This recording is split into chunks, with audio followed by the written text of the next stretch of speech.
Legal सवाल उठाए हैं कि किस आधार पर यह समन भेजा जा रहा है।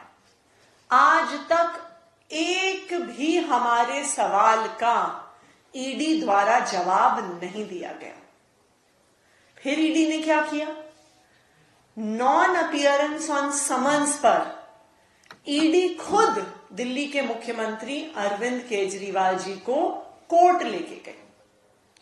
तो जब कोर्ट इस मुद्दे को सुन रहा है कि क्या यह समन लीगल है कि नहीं, क्या अरविंद केजरीवाल जी को ईडी के सामने पेश होना जरूरी है कि नहीं, जब ईडी खुद इस मामले को कोर्ट लेके गई है तो वो फिर कोर्ट के फैसले का इंतजार क्यों नहीं कर रही? अगर कोर्ट मामले को सुन रहा है तो ईडी इंतजार क्यों नहीं कर सकती? इसलिए नहीं कर सकती क्योंकि ये कोई कानूनी प्रक्रिया नहीं है, ये कोई जांच भी नहीं है। ये सिर्फ आम आदमी पार्टी को और अरविंद केजरीवाल जी को धमकाने का तरीका है, डराने का तरीका है।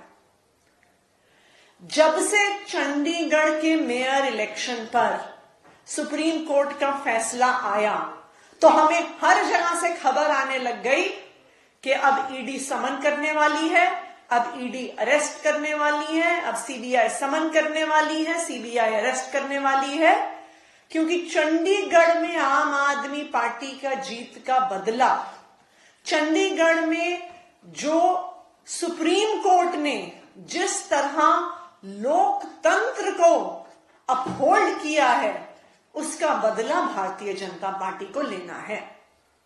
और आज जो समन अरविंद केजरीवाल जी को आया है वो सिर्फ और सिर्फ चंडीगढ़ के मेयर चुनाव के बदले का प्रयास है।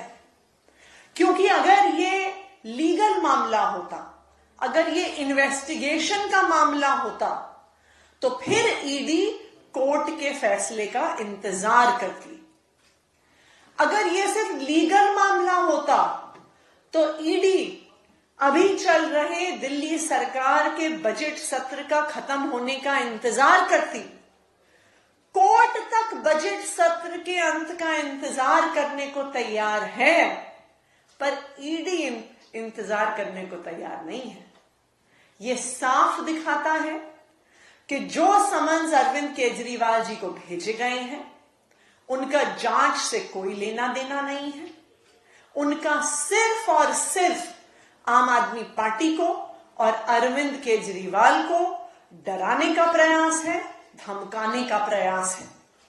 लेकिन मैं भारतीय जनता पार्टी को एक बार फिर से बता दूं कि आम आदमी पार्टी और अरविंद केजरीवाल आपके गैर कानूनी समन से डरने वाली नहीं है। हम डटकर चाहे चंडीगढ़ के मेयर चुनाव से देश के संसद के चुनाव तक, जहां जहां पर भारतीय जनता पार्टी लोकतंत्र को कमजोर करने की कोशिश करेगी, देश के संविधान को कमजोर करने की कोशिश करेगी, तो चाहे वो चंडीगढ़ का मेयर का चुनाव हो, चाहे वो देश के संसद का चुनाव हो, हम भारतीय जनता पार्टी का डटकर मुकाबला करेंगे और भारतीय जनता पार्टी को लोकतांत्रिक तरीके से हरा के रहेंगे। अगर आप ये वीडियो YouTube पर देख रहे हैं तो हमारे चैनल को सब्सक्राइब करें और बेल आइकन को दबाना ना भूलें। अगर आप Facebook पर ये वीडियो देख रहे हैं तो हमारे पेज को लाइक करें।